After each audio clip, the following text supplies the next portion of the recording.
They called her grandma and laughed when she struggled with the heavy medical bags, made jokes about her shaky hands and slow movements. But when mortar rounds started falling and 3 soldiers were bleeding out in the field, this 62-year-old base medic did something that left the entire unit speechless. That's when they saw the combat scars on her arms and realized they had no idea who they'd been mocking for months. Hit subscribe and comment where you're watching from, because what happened under enemy fire changed everything. Look at Grandma struggle, whispered Private Jake Morrison as he watched the elderly medic hoist her medical bag. Bet she can't even find a vein, snickered Corporal Sarah Kim. My dead grandmother moves faster, added Specialist Kevin Walsh. Margaret Maggie Sullivan heard every word. Had been hearing them for 6 months now. 62 years old, silver hair in a regulation bun, thick-rimmed glasses, combat boots that had seen better decades. Sullivan, Lieutenant Torres called out. Take the rear position on patrol. Just basic first aid duty. Yes,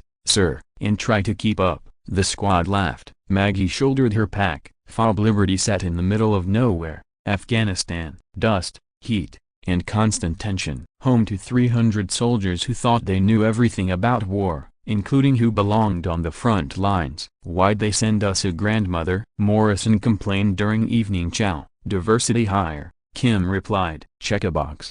Make the politicians happy. She's gonna get someone killed, Walsh added. From across the mess hall, Maggie ate her MRE in silence, listening, cataloging, remembering things that young soldiers weren't supposed to know. Because Margaret Sullivan hadn't always been assigned to routine patrol duty. Day 7 of patrol operations. Intel said the route was clear. No Taliban activity for weeks. Intel was wrong. The IT exploded at 1,347 hours. Humvee number 2 took the full blast. Metal twisted, bodies thrown, screaming soldiers. Then the mortars started falling. Contact, contact. Lieutenant Torres screamed into his radio. We're taking heavy fire. Morrison was down. Shrapnel in his leg, bleeding bad. Kim was unconscious. Head injury from the blast. Walsh was crying. I can't feel my arm. I can't feel my arm. And the mortars kept falling. Closer, closer. Sullivan, Torres yelled.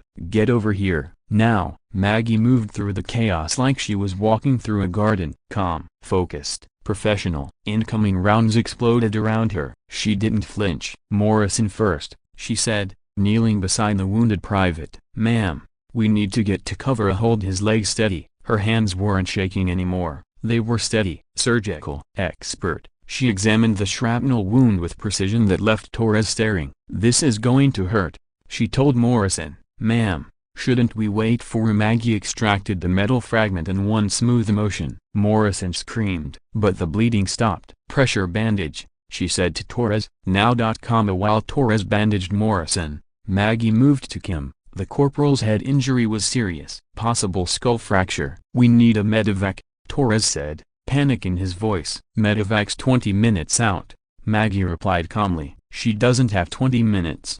What do you mean? Intracranial pressure. See how her pupils are different sizes? Torres looked. He'd never noticed. If we don't relieve the pressure, she dies. How do we? Maggie was already reaching into her medical bag, past the basic first aid supplies to equipment that patrol medics weren't supposed to have. A field surgical kit. Ma'am, you can't. Hold her head steady. What happened next defied every regulation in the Army medical manual. Maggie performed emergency field surgery, under mortar fire, with improvised tools. No sterile environment. She relieved the pressure on Kim's brain using techniques that took neurosurgeons years to master. How do you know how to do this? Torres whispered. Experience. What kind of experience? The kind you get in places the Army doesn't talk about. Kim's vitals stabilized. The immediate danger passed, but they still had Walsh, and the mortars were getting closer. Walsh's arm was shattered. Bone fragments everywhere. Arterial bleeding that wouldn't stop. I'm gonna die,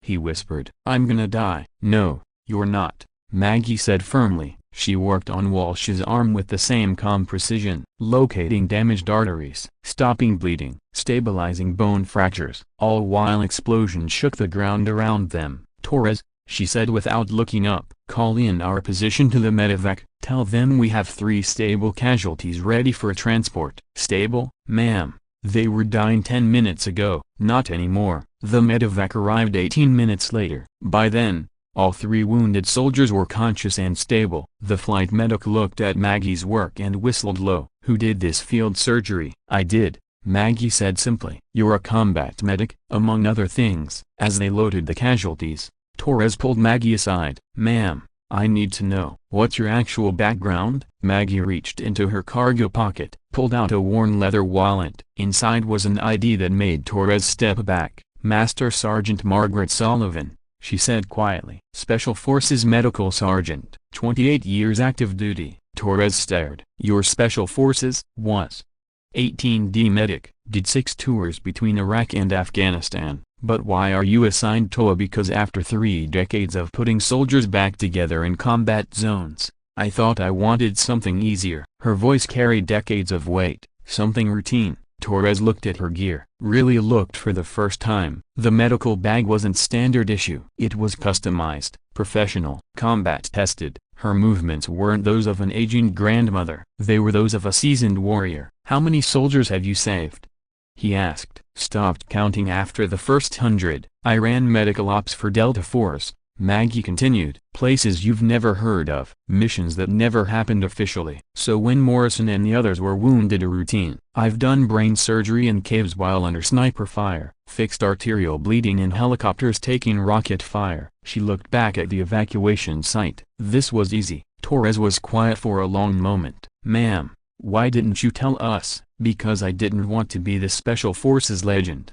I wanted to be the medic who took care of routine patrol injuries." "And today, soldiers were dying." Old training kicks in. Word spread through FOB Liberty within hours. The grandmother they'd been mocking for months was actually one of the most elite combat medics in Army history. Base Commander Colonel Hayes called Maggie to his office that evening. "Master Sergeant Sullivan," he said respectfully. "It's just Maggie now." "Sir, no, it's not." Hayes opened a classified folder. "I've been reading your file. Silver Star for medical heroism, 3 Bronze Stars with V device, Army Commendation Medal for saving an entire Delta team." Maggie shrugged. "Different war." "Why didn't you tell me who you were when you arrived?" "Because rank and medals don't make you a better medic. Taking care of soldiers does." Private Morrison found Maggie in the aid station the next day. His leg was healing well. "Ma'am, I wanted to apologize for calling you grandma, for thinking you where you saw what you expected to see,"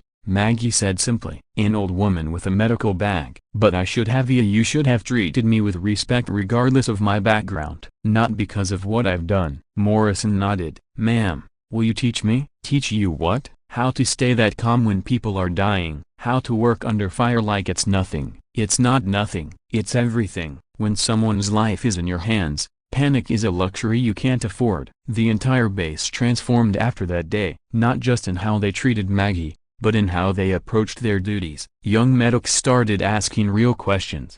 About trauma medicine. About working under pressure.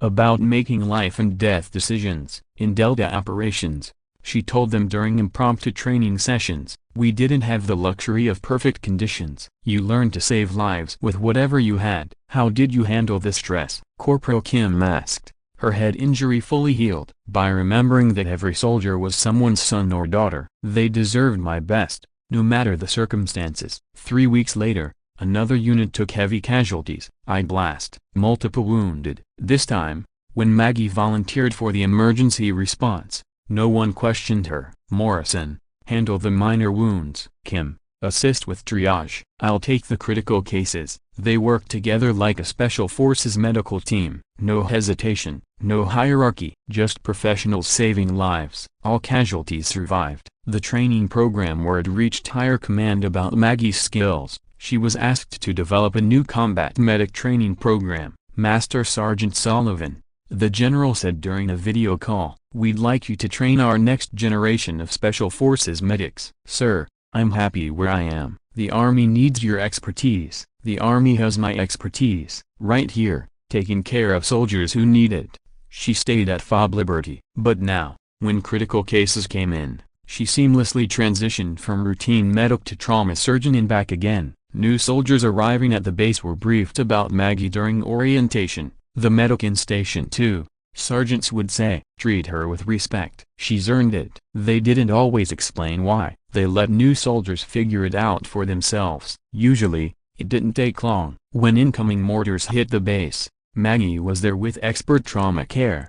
When a vehicle accident injured 3 soldiers, Maggie worked for hours to save them all. When new medics froze under pressure, Maggie was there to guide them through it. Late at night, when the base was quiet, Maggie would sometimes sit with wounded soldiers, holding their hands, talking them through their pain. This was why she'd chosen a routine assignment after retiring from Special Forces. Not for the medical challenges, but for the human connections. "Doc," a young soldier once asked her, "will I make it home?" "You're getting the best care possible," Maggie assured him. "And you're tougher than you think." Just like all of us, she thought. Just like every soldier who's ever faced their fears. The next morning, Lieutenant Torres found her cleaning her medical equipment. "Sergeant, I've been thinking about what you said. About treating people with respect regardless of their background." "Good. I realized I've been looking at this wrong. I thought respect was something you earned through combat. And now I think respect is something you give because everyone deserves basic human dignity." Maggie nodded. "That's a lesson worth learning." She packed her gear and prepared for the next patrol. Tomorrow, there would be more soldiers to care for, more lives to protect. And if someone needed emergency surgery under fire, well, she'd be ready for that too. Because sometimes the most important battles are fought by people who don't need to tell you how dangerous they are. Sometimes the greatest warriors are the ones who choose service over recognition. And sometimes the base medic who everyone calls grandma is exactly who you want beside you when bullets are flying and your life hangs in the balance. In her footlocker, Maggie kept her Special Forces medical certification, her combat awards, photos from missions she couldn't talk about. But every morning, she put on her medic insignia and walked to the aid station, ready to take care of soldiers, ready to save lives, ready to be exactly who she chose to be.